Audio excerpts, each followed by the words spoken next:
Salut à tous. Alors la vidéo que je fais aujourd'hui, ça va être un petit peu de la mécanique simple et rapide. J'ai The Zafira, c'est difficile à dire en fait, hein. J'ai cette bagnole, je dois changer les biellettes de bar stable dessus. En fait, il y en a une qui est cassée, je l'avais vu lors d'un précédent entretien rapide. Donc là, j'ai commandé 2 biellettes neuves, on va les remplacer ensemble. Normalement, c'est très simple, hein. Il y a deux boulons, hein, en haut et en bas, ça ne devrait pas poser de problème, hein. Donc, mais au moins vous saurez comment faire. Voilà. Bon ben, il n'y a plus qu'à.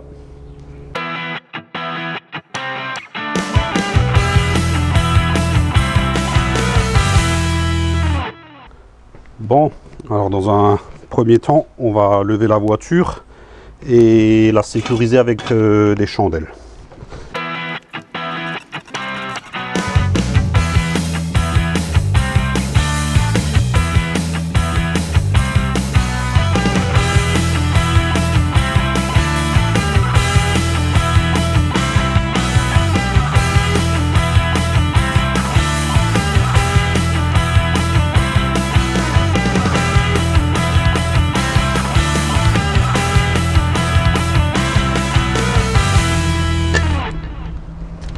Et voilà, là on y voit déjà plus clair.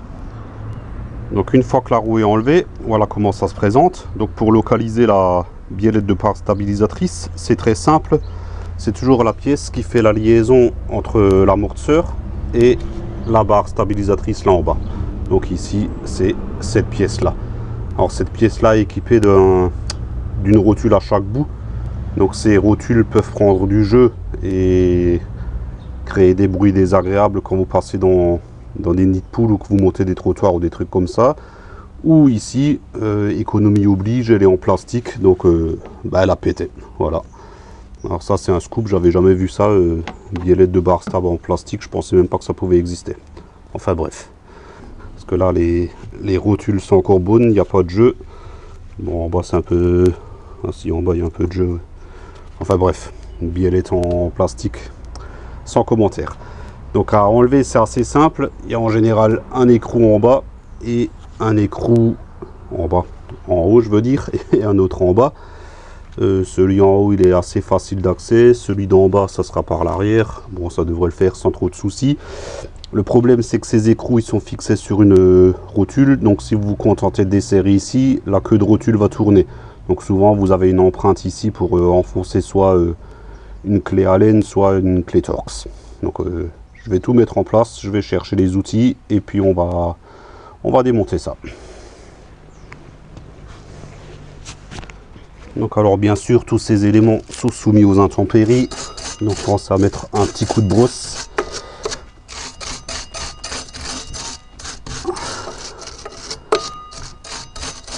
Sur le filetage et un petit coup de dégrippant. Ça fera pas de mal. Et là normalement on doit pouvoir desserrer. Voilà. Par contre là il y a de grandes chances que ça tourne à l'intérieur. Pour desserrer vous pouvez aussi vous servir de votre clé à choc si vous en avez une. Je ne l'ai pas prise, hein, ça va relativement bien.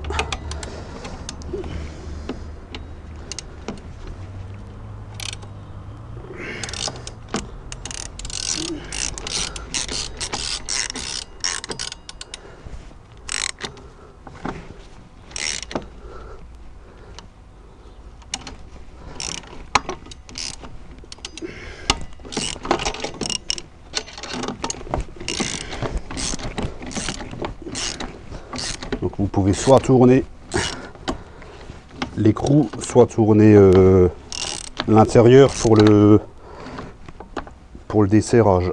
Là, comme elles vont à la poubelle, on peut se permettre de tourner sur la rotule. Pour les neuves, je vous conseille quand même de tourner sur l'écrou, bien que la rotule soit graissée. Il est inutile de lui faire subir des contraintes dès le départ. Ça coince quand même un peu.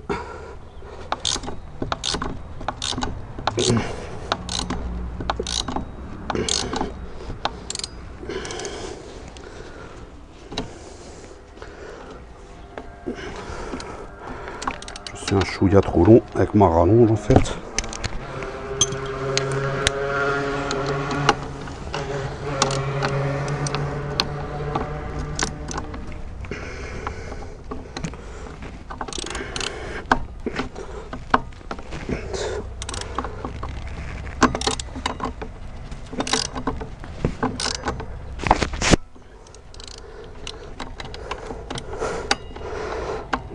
Alors, du coup, comme ça commence à forcer, je vais resserrer un coup, histoire de nettoyer les filets.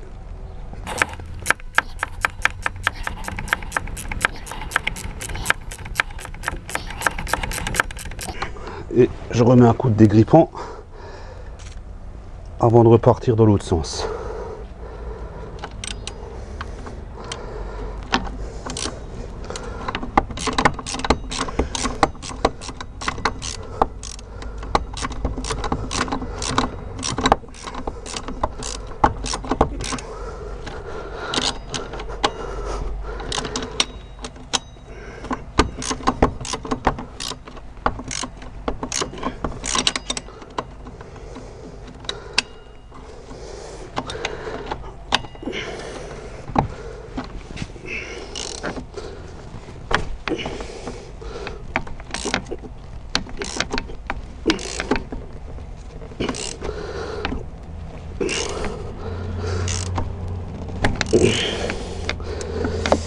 Et voilà. Et il est arrivé ce qu'il fallait pas qu'il arrive. Mon empreinte Torx a pris une claque. Ça, c'est pas cool.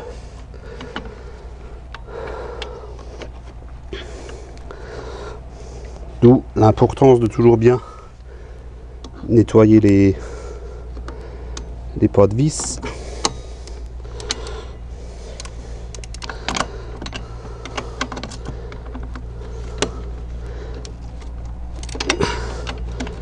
En même temps, c'est des écrous. Ouais, là, c'est mort. L'empreinte Torx a pris une claque. Alors, est-ce que on peut retenir par l'arrière? Je vais juste pousser l'appareil.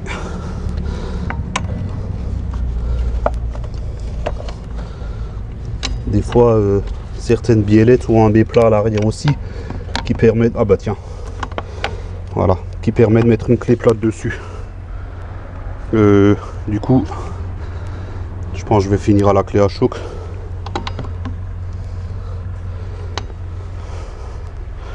Je vais chercher les outils. Hop, espérons que ça aille.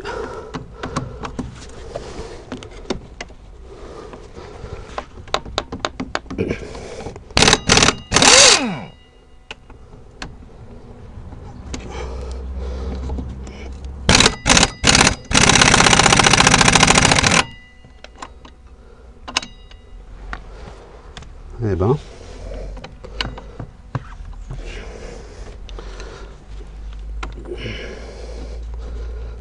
ouais, c'est toujours comme ça, hein. On se dit qu'il n'y a qu'une vis, ça va aller vite, et au final,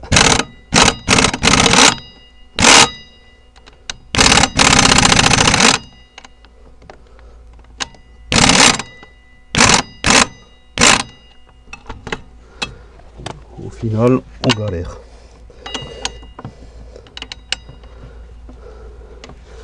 Je vais voir pour le resserrer un peu, voir l'avoir à l'usure.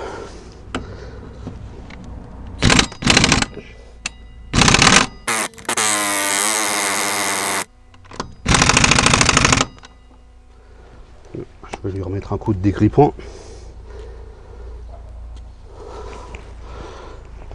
Ah bah pour une première vis, c'est pas gagné, hein.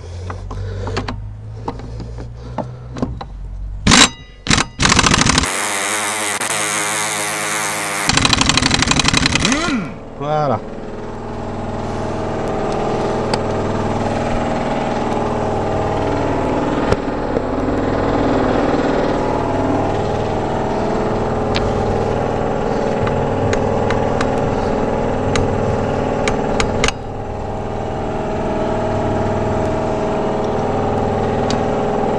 Et on peut retirer notre biellette. Enfin du moins ce premier morceau, hein, puisque normalement il faut retirer la vis du bas aussi. Hein. Alors la vis du bas, elle est à l'envers. Et puis là, j'ai déjà un petit souci puisque la barre stable elle est très proche du bras de suspension et je n'arrive pas à rentrer mon embout droit à l'intérieur.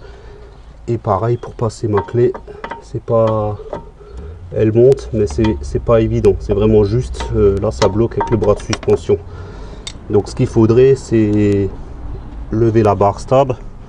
Bien sûr ça c'est pas possible puisqu'elle est reliée aux deux côtés. Donc ce que je vais faire, je vais enlever de l'autre côté la partie haute aussi, et de cette manière là on pourra lever la barre stable. Donc nous voilà sur l'autre côté, donc pareil que tout à l'heure, hein. Bien brosser le pas de vis, un boucon de dégrippant, voilà,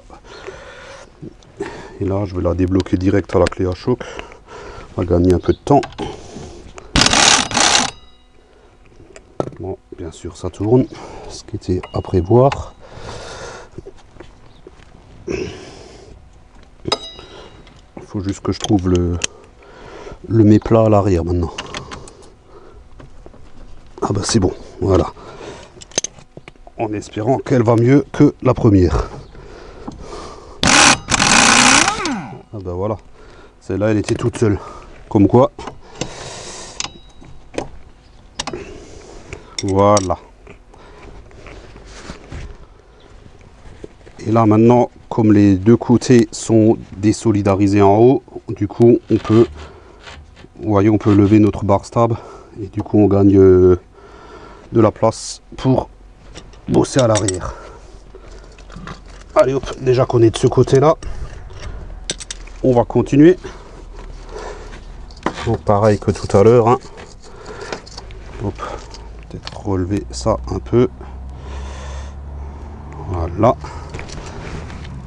Là, ça peut être pas mal.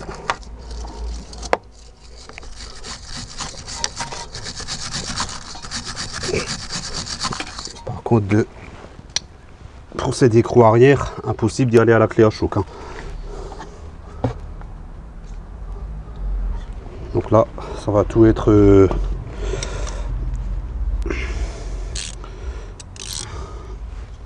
à la main. Alors, dans un premier temps, on va déjà voir pour la débloquer.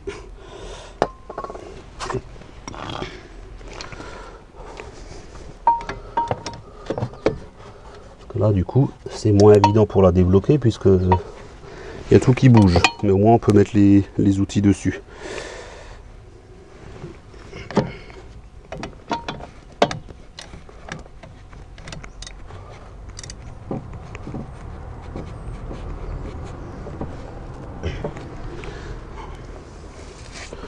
Désolé, il faut que je passe la main devant là pour pousser sur ma clé.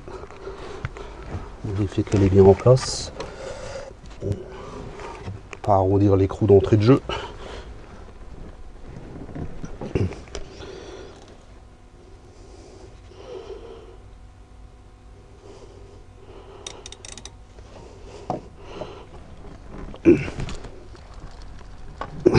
Ben, c'est du costaud.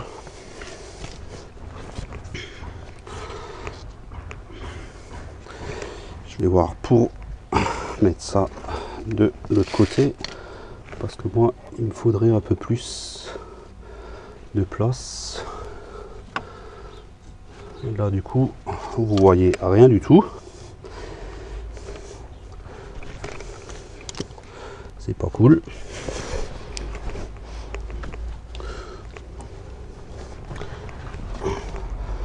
Hop, je vais vous remettre là, on va se débrouiller autrement.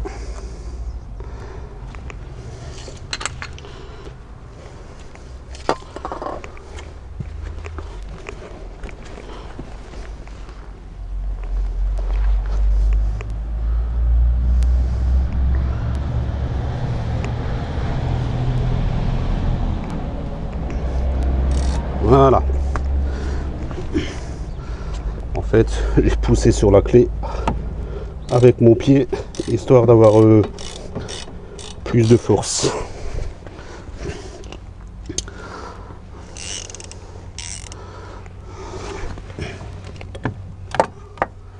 Maintenant, il faudrait que je puisse passer ça. Ça, c'est pas évident non plus. En fait, je vais pas faire avec la clé Allen, c'est une mauvaise idée. Je vais chercher une deuxième clé plate de 19. Comme ça, je pourrais bloquer directement sur la queue de rotule. Hop.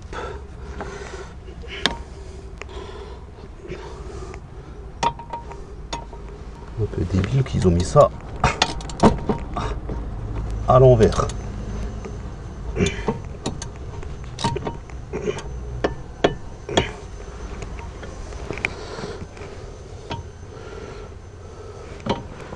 Je ne vois pas où est le plat.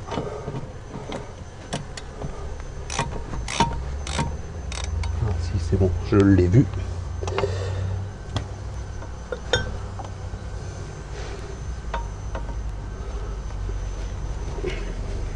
Voilà.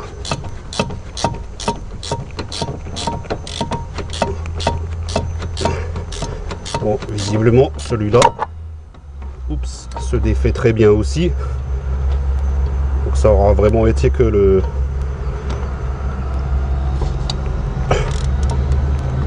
l'autre de l'autre côté en haut.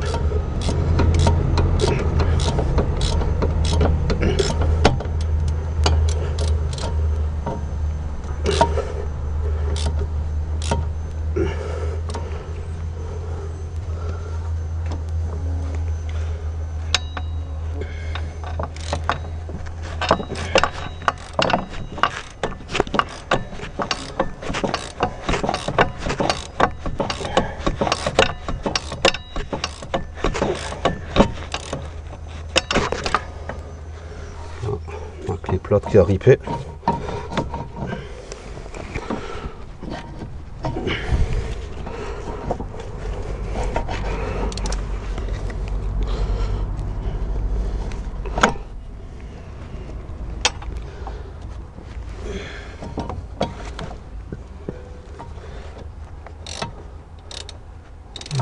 Faut juste que je retrouve l'empreinte plate.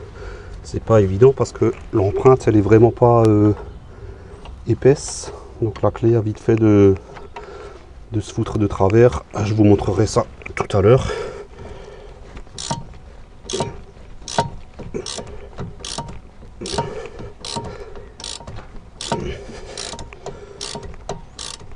Vive les clés à œil à cliquer, hein. Voilà, on arrive au bout.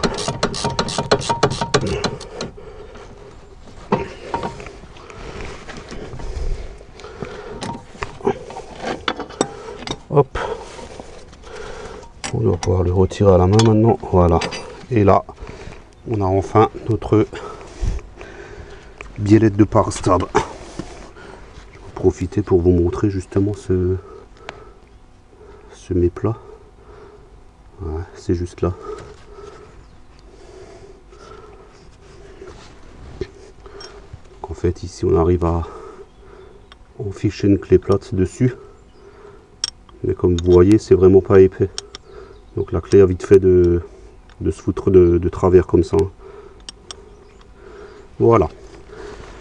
Donc ça, c'est bon. Il reste plus qu'à enlever le petit bout tout seul de l'autre côté. Et puis on pourra attaquer le remontage. Donc vous avez compris le principe. Donc ce côté-là, je vais vous le passer en accéléré. On gagnera un peu de temps.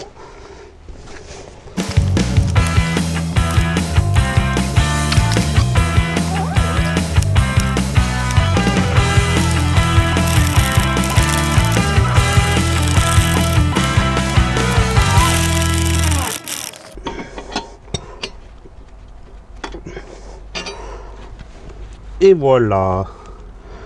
Donc là, nos deux biellettes sont démontées. Et là, on a la partie de celle qui est foutue. Donc avec le bras en plastique. Hein. On peut passer au remontage.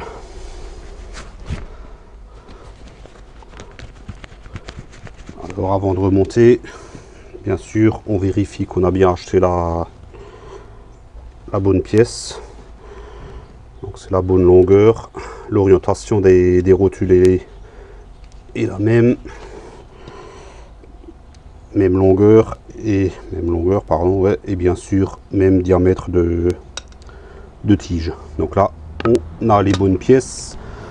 Donc à savoir que sur ce véhicule, il n'y a pas de gauche, il n'y a pas de droite, c'est les deux pareils. Hein. Donc là, j'ai bien les deux mêmes, donc ils peuvent se mettre aussi bien à gauche qu'à droite. Toute neuve, en plastique, comme à l'origine. Allez hop, remontage. Hop, on présente notre biellette.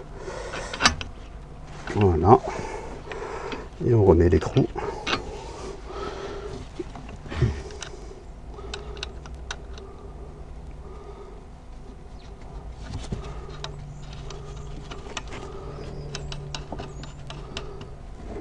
Alors il n'y a pas besoin de frein filet, hein. Ce sont des écrous nil stop. Hein. Donc avec la petite bague en plastique qui se chargera de freiner le boulon pour éviter qu'il se desserre. Donc le remontage, c'est comme le démontage en sens inverse, tout simplement. Les biellettes neuves sont également équipées du petit méplat pour remettre la clé, et bien sûr dans la tête de rotule d'une empreinte pour mettre la clé à laine. Mais bon, je trouve que c'est quand même plus pratique avec la clé plate.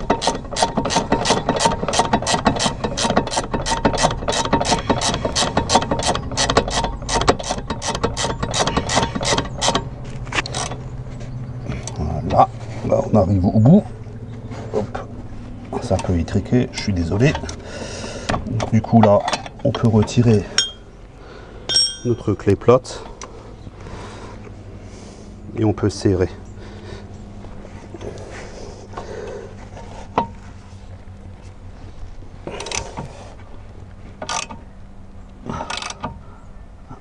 Par contre je serre, je vois que ça tourne encore à l'intérieur. Je remets ma clé plate. Alors il y a certainement un couple que je ne connais pas, mais bon, vous serrez ça fort sans mettre une rallonge de 15 km, tout simplement. Voilà, celle-là elle est serrée. Alors bien sûr, hop, on ne fait pas la connerie de la mettre en place tout de suite en haut, sinon comme au démontage en bas on sera embêté. Donc là je la laisse comme ça et on va passer de l'autre côté pour mettre le côté bas de l'autre côté. Donc on recommence, côté bas, hop, on lève, l'écrou,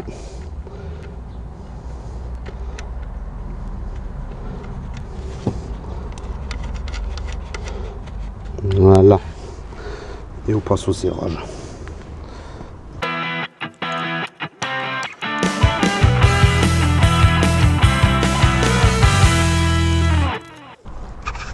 Pareil pour le serrage, hein. On serre fort, voilà.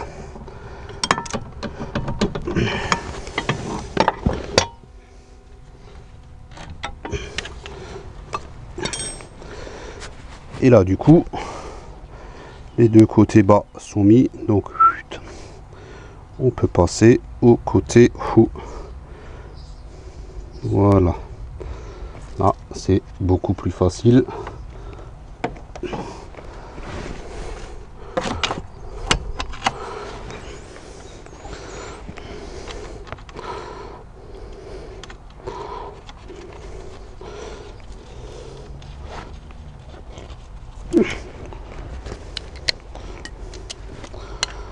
Là du coup je peux y l'attaquer au cliquet. Par contre maintenant c'est moins évident de voir le plat, donc suffit, ah bah non, suffit juste de tourner un peu. Si là je devrais pas tarder à le voir.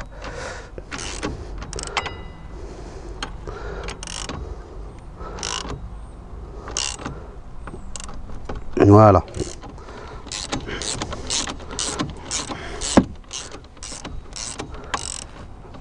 Non. Je croyais que j'étais dessus, mais en fait j'étais pas dessus. Là voilà, là je suis dessus. Il est vraiment pas épais le plat à l'arrière, hein, donc on a vite fait de passer à côté.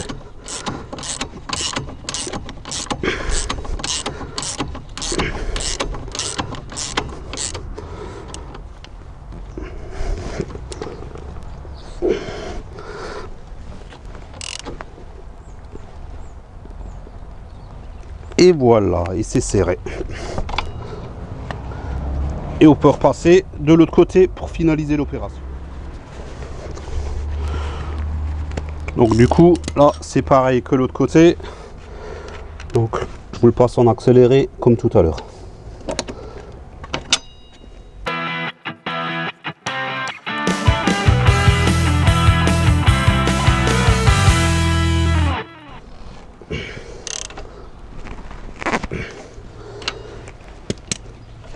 Et voilà. Et c'est fini. Il ne nous reste plus qu'à remonter les roues.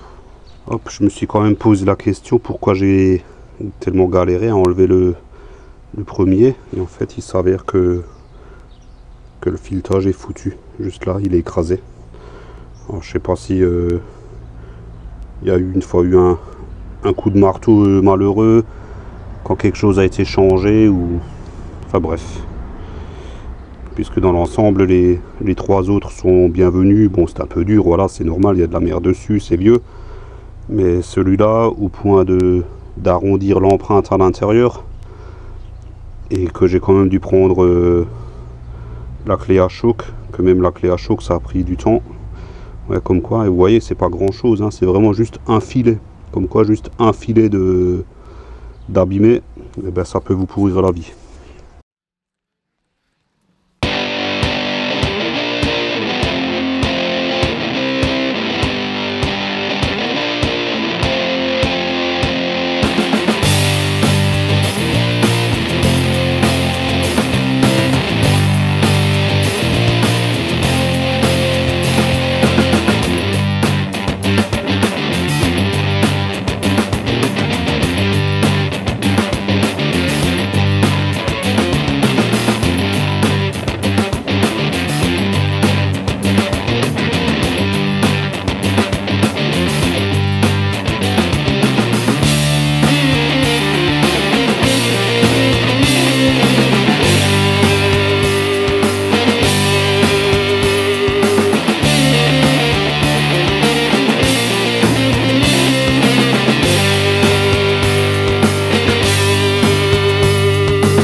On saisit, c'est trop souvent négligé.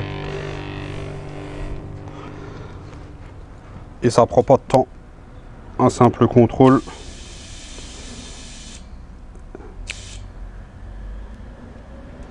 Les pneus perdent toujours de l'air. Et ça, c'est la voiture d'amis à moi. Et puis, ils vont partir pour faire un voyage de plus de 2000 km. Donc ça serait dommage que ce soit pourri parce qu'un pneu il éclate parce qu'il manquait de l'air dedans. Puisqu'en quand un pneu est sous-gonflé sur les grandes distances, il y a de très grandes chances qu'il finisse par éclater.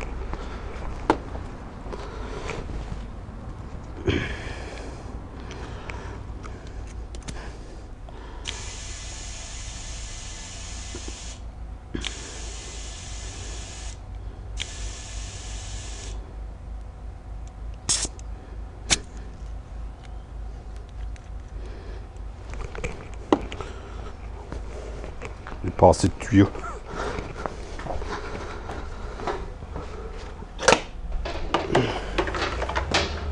Hop.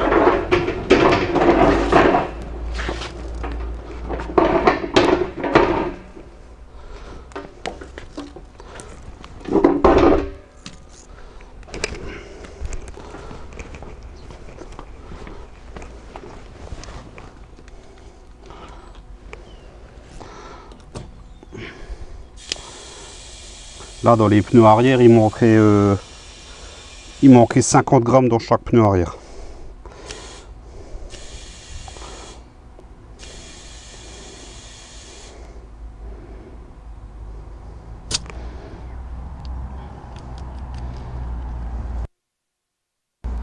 Ça a pris 2 minutes et au moins ils pourront partir sereinement. Bon ben ça y est, les 2 biellettes neuves sont en place. Comme quoi, ben, en mécanique, rien n'est prévisible, hein. Il y a toujours une petite galère. Bon là en l'occurrence c'était le filetage foiré sur une queue de rotule. Bon, on va pas se plaindre, elle est quand même relativement bien sortie. Ça aurait pu être pire, hein. Donc dans l'ensemble ça s'est bien fait. Comme vous avez pu le voir, c'est une opération simple, hein. Il n'y a rien de contraignant, hein. Juste être un petit peu méthodique, hein. Sur certaines bagnoles on peut les enlever directement un côté après l'autre. Vous avez bien vu, sur celle-là c'était préférable d'enlever les 2 côtés hauts d'abord et après les côtés bas pour une question d'accessibilité. Donc juste un petit peu de jugeote, un petit peu de méthode et puis ça se fait très bien, très rapidement. Alors un dernier conseil, quand vous changez des pièces sur les trains roulants, faites-le toujours par paire. Cherchez pas à gratter quelques euros. Je veux dire, si vous le faites vous-même, déjà vous économisez beaucoup. Je veux dire, une biellette comme ça, là, en plastique, là, pour cette voiture, ça vaut 10-15 balles. Donc voilà, vous avez 30 balles les deux. Là, même en filmant, j'ai mis 1 heure en filmant, donc le temps de placer l'appareil et tout pour chercher les outils, tout ça, j'ai mis 1 heure. Donc si vous le faites comme ça vous-même, allez, une bonne demi-heure c'est fait, hein. Donc faut pas chercher à l'économie. Les pièces de train roulant toujours par paire. Voilà. Et puis ouais, comme dit, un petit coup de pression dans les pneus de temps en temps, c'est trop souvent négligé, on n'y pense pas assez souvent. Sinon, rien de spécial à ajouter. Voilà. Donc si cette vidéo vous a plu, un petit pouce en l'air, c'est sympa, ça fait plaisir. J'ai beaucoup de mal à parler aujourd'hui, je sais pas pourquoi. N'hésitez pas à vous abonner si ce n'est pas déjà fait. Pensez à activer la cloche, sinon ça sert à rien. Et moi je vais boire un café. Allez, ciao.